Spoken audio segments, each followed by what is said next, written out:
In the ground near Xi'an, there's a sealed underground city, built for a man who refused to give up power, even after death. Archaeologists know it's there. They've mapped parts of it. They've even found an entire army guarding it. But the main tomb, still untouched. Not because nobody tried, but because opening it could destroy everything inside, or poison the people who enter. So what is really inside China's biggest unopened tomb? This is the tomb of Qin Shi Huang, China's first emperor. The man who unified warring kingdoms, standardized writing, and built the foundation of an entire civilization. When he died in 210 BCE, he was buried beneath a massive mound, guarded by something extraordinary: the Terracotta Army. Thousands of life-sized soldiers, each one unique, each one positioned to protect him. But here's the problem. That army is only the outer layer.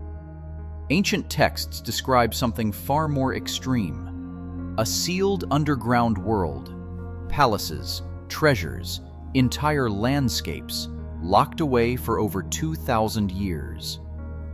And we are not stuck because we cannot find it. We are stuck because opening it might destroy it. And the danger is real. Qin Shi Huang did not plan a funeral. He planned a sequel.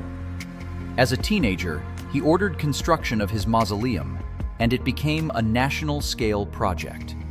Hundreds of thousands of workers, decades of labor. Imagine building an underground capital for someone who would never leave it.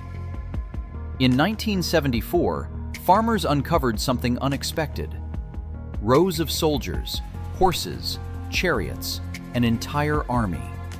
Each face different, each frozen in place. It felt like the mystery was finally opening, but instead, the moment these figures touched air, they began to deteriorate. Paint that survived 2,000 years started peeling away in minutes. Colors vanished almost instantly. Archaeologists realized something critical.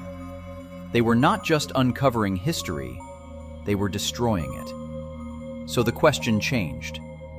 If this is what happens to the outer layer, what happens when you open the center? The most detailed description comes from Sima Qian, a historian writing about a century later. He describes something unbelievable: a full model of the empire underground, palaces, towers, and rivers made of liquid mercury, designed to flow. Like a world that never stops moving. Then comes the warning. Traps, crossbows rigged to fire, ceilings painted like the night sky, a chamber built to stay hidden. You might think this is exaggerated, but here's where it changes. Scientists have detected unusually high mercury levels in the soil around the mound. Not proof, but not coincidence either. Mercury is not just toxic, it is volatile.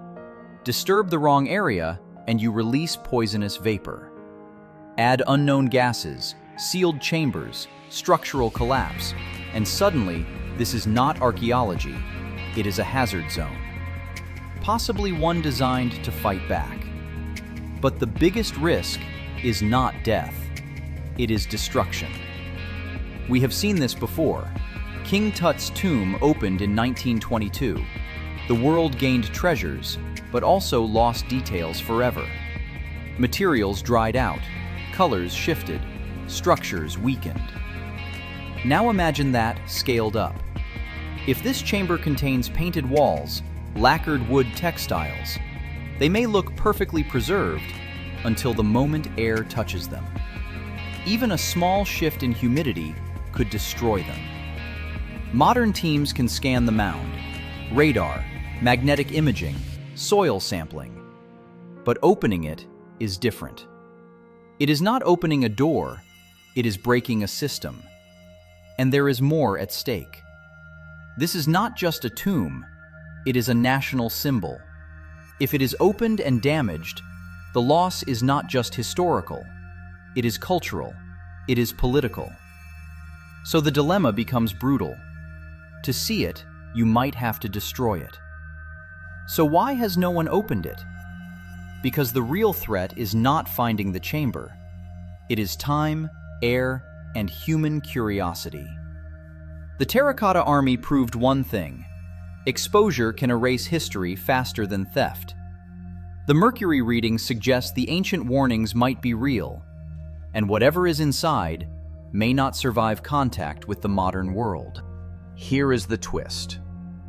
Leaving it sealed might be the most advanced decision we can make. Sometimes preservation means restraint. But the mystery remains. If there is truly an underground world inside, with rivers and stars, then the greatest artifact is not an object, the chamber itself. So the real question is not, can we open it? Can we open it without losing it forever? The first emperor tried to control everything: land, language, even eternity. And more than 2,000 years later, he still is. Because his greatest defense is not an army, not a trap. It is the fact that we might not be ready. Thanks for watching.